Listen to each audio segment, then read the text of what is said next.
Hey guys, what's going on? I'm Vile Self. I'm bringing you a commentary here today. I'm going on the map. What's this map called? Launch? I don't even know what it's called. All I know it's a reskin from the map Stadium, which was another DLC map for Black Ops 1. But I'm running the AN-94, which is probably the most beastly assault rifle in this game, in my opinion. I seriously don't even know what my score is going to be in this match, or if we win, or if anything cool happens. I really have no idea. I kind of just pulled this gameplay out of a file I have with a bunch of gameplays in it, so we'll have to just see what happens. Anyway, I want to quickly apologize for not uploading a lot of stuff lately. I've been sick for the last week. You might be able to tell in my voice. My throat is pretty scratchy. I am stuffed up. I do feel okay though. I'm not too bad. You know, I'm still going to work and stuff like that. But, you know, I just haven't been in the mood to be doing any commentaries or, you know, emblems and stuff like that. I do have a few emblems that I have to upload. They're made. I just have to upload them. And I do have a few requests that are pending, and I will get to them, guys. So I appreciate your patience, and I appreciate the requests, and don't be afraid to keep them coming. I still love doing them. Up until Ghost comes out, I'm going to keep doing as many emblems as I can. So don't worry. I will get to your requests as soon as I can. Anyway, in this video, I'm going to talk to you guys about the pros and cons, in my opinions, between gaming on a PC monitor and a HD TV. Now, when I bought my PlayStation 3 back in 2006, you know, I was using a standard TV before, an SD TV, but shortly after I bought my PS3, it was time for me to upgrade to an HD TV. So I went out and bought a nice one, a 1080p. It's 42-inch. Very nice TV. I'm still using it to this day. I've used this TV for, you know, many things. You know, it's been my main TV, my main like cable TV, movie watching TV, video game TV. Hooks up to my PC, you know, occasionally here and there. And, you know, all in all, it's a great TV. But probably around the mid-life cycle of Modern Warfare 3, I started, you know, doing some research on PC monitors and asking different people, you know, on the forums and on YouTube, and, you know, different people that I know who are, you know, up there, not quite pro status, but they're definitely up there. And these guys are the guys that, you know, can get like, you know, 200 kill games and Moabs every game and nuclears every game. I asked these guys what kind of, you know, monitor they play on, and almost all of them play on PC monitors. The MLG tournaments and all the pro tournaments are held on PC monitors. So I started doing some research, and I started doing some, you know, shopping and comparing different monitors and stuff, and I ended up buying one. So I spent about $330 on my monitor, and it's not the best one, but it's not the worst one. It's probably average, mid-range, but excuse me. I'm just going to talk a little bit about it. Now, when I first got my monitor, I brought it home, hooked it up, started playing on it, and I was like, whoa, this thing is fucking awesome. I thought my response time was just impeccable. I thought I was just trumping guys all over the place. But then I started playing a few more games and started realizing, you know what, maybe I just got lucky that game. Or maybe I was just, you know, had a good connection. Or the host was good or something. Because after that, everything started kind of falling back to how it always has been, playing on my regular TV, my 42-inch LCD TV from 2006. You know, which 2006, I'm talking like it's quite a while ago. So not that my TV's outdated, because they're supposed to have like 10-year lifespans or whatever, but I mean, this brand new PC monitor I have was pretty much comparing equally to the LCD TV that I bought previously. Excuse me. Been sick for a week. Not sure if I mentioned that already, but yeah, my throat's a little scratchy, so forgive me if I'm a little bit. But anyway, I'm just trying to help out anybody who is maybe on the fence whether or not they want to buy a PC monitor, or if they're trying to think if it's a good idea, if it's going to improve their game or not. Let me tell you this, based on my experiences, it does not improve your game. My kill-death ratio did not go up. My score per minute did not go up. I was not achieving higher kill streaks more often. I was not getting more kills per game. I was not getting less deaths per game.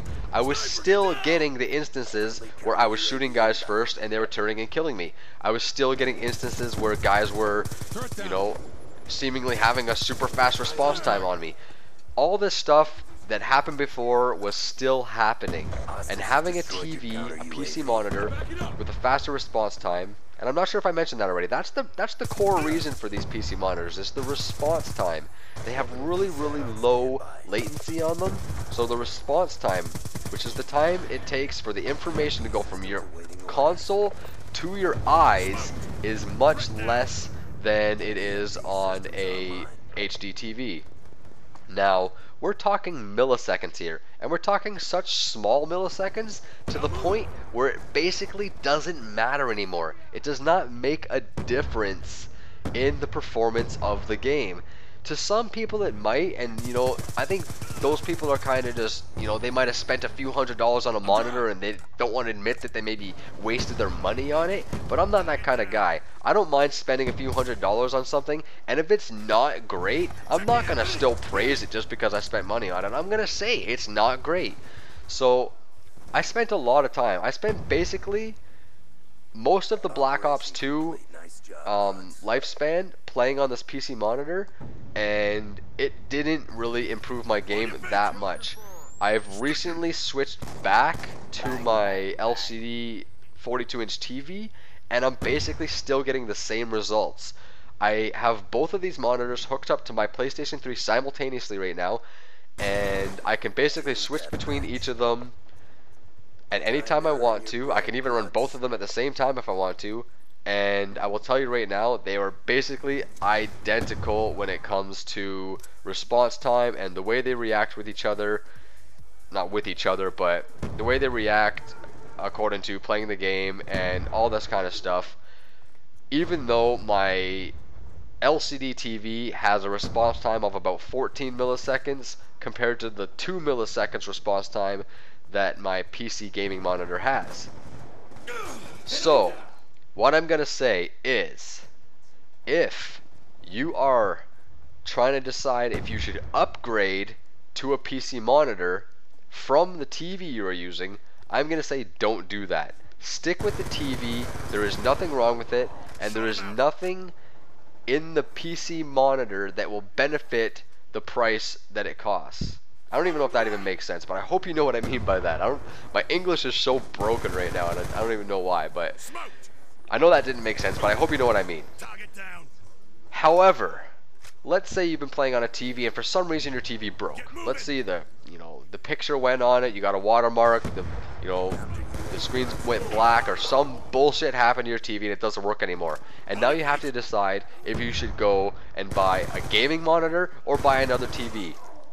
In this instance, I would say go ahead and buy the PC monitor. Buy the gaming monitor. Do some research, pick one that's good for you, pick one that's got a good response time, pick one that's got a good resolution and all that stuff, and go ahead and buy it. It's probably going to be cheaper than a TV. The only downfall is you can only basically get them up to about 32 inches, meaning you're going to have to get used to either sitting closer to your monitor, or you're going to have to get used to seeing a lot of really small characters on your screen.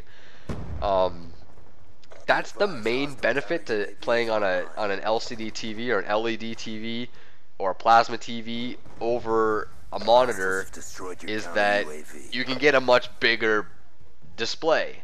Therefore, you don't have to sit as close, and everything's bigger. You can see things much clearer. Guys in the distance are easier to see. I find things like sniping and camping to be easier to do on the bigger TV for some reason, but you know, fast rushing running gun seems to be easier to do on the monitor. Not that it improves my game at all, because I do both on both monitors, and you know, like I said, my scores and stuff basically remain an average for me, my basic averages. So excuse me, if you're on the fence about it, don't go rushing out and buying a monitor unless you don't already have a TV to play on. If you don't have a TV to play on, then go ahead and buy a monitor, invest in a monitor. It's not bad, there's nothing wrong with it, but it's not worth upgrading to. That's what I'm trying to say. And that's just my opinion. You can do your research, you can ask other people if you want. Everybody's going to say different things. And from me asking other people seem to tell me that it was worth upgrading. But I kind of think that, you know, maybe they spent money on their monitor and they didn't want to admit that they might have wasted their money. and they're stuck in this spot where they gotta say it's better, otherwise they're admitting that they wasted the money on the upgrade. Me personally, I don't care. I'm gonna say, you know what, my monitor right now is collecting dust because I'm basically playing on my TV for the majority lately. My first nuclear that I got recently was via my LCD TV. You know, so it really doesn't matter, guys. It's not gonna you know, amp up your game. It's not gonna make you faster than everybody else. It's not gonna make you trump other people. So take that for what it's worth. Everybody's experiences are different. Yours are gonna be different than mine. Mine are different than everybody else's. But that's how I see it. That's what happened to me. That's, you know, that's where I stand on the situation. And when Ghost comes out, I'm not sure if I'm gonna start playing it on my monitor or if I'm gonna start playing it on my TV. I'll probably switch back and forth and see which one works the best for me and which one I prefer. But either way, I'm probably gonna get the same results, just like I did with Modern Warfare 3 and just like I did with Black Ops 2. But who knows? Something might be different. But speaking of Ghost, if you guys haven't heard, this is already news spreads like wildfire. But if you haven't heard, dedicated servers have been confirmed for Call of Duty Ghosts on all platforms. This includes PC, Xbox One, PS4, PS3, Xbox 360, and the Wii U. I already knew this. I talked about this already, but other people were skeptical. But there it is, folks. Mark Rubin confirmed it for himself via Twitter, and basically you can find this news anywhere. It's on all the websites, it's all over Twitter, people are talking about it on Facebook. It's pretty big news. I'm excited about it, even though I don't think it's going to cure all the problems that people think it will cure. I definitely think it will give us a better overall multiplayer experience, and hopefully people will have a much funner time playing Call of Duty on Ghosts because of it. So I'm going to wrap this up, guys. I basically just wanted to talk about the monitors and the TV comparisons and my experiences with them, and hopefully help anybody out that may be on the fence or maybe undecided or trying to figure out, you know, what the true pros and cons of these things are. I just gave you guys my 2 cents. Like I said, everybody's got their different opinions. You might go buy a monitor and you might have a completely different outcome than I did, but I'm highly doubtful of that. So with that said, I'm gonna wrap this up. This is the second gameplay commentary of this or second gameplay of this commentary rather, and the gameplay is wrapping up here in a few minutes. But I hope you enjoyed the gameplay, and I am totally going to be uploading some emblems really soon. I got a few working on right now, and I got a few that are done that I just need to upload. So stay tuned for those and keep the requests coming, like I said. One more thing. I am going to be doing a PS4 unboxing video on day 1. So if you're interested in seeing an unboxing video of the PS4 right away, I believe the place I pre-ordered at is doing a midnight release. So I am going to go pick it up at midnight, come home, videotape the unboxing, and upload it right away. I doubt I'm going to be the first one to upload it to YouTube, but I'm going to definitely be one of the first. And depending on whether or not the HD capture works on day 1, which is, it's confirmed to work for PS4, but we're not sure if it's going to work day 1 or not. But I'm going to have some PS4 gameplay very soon up and running on my channel. So stay tuned. Like, favorite, and subscribe if you like what you see, and if you like what's going to be coming up. I'm going to have some cool stuff for you guys. So thanks a lot for watching, and I'll see you guys around. Vile Self, out.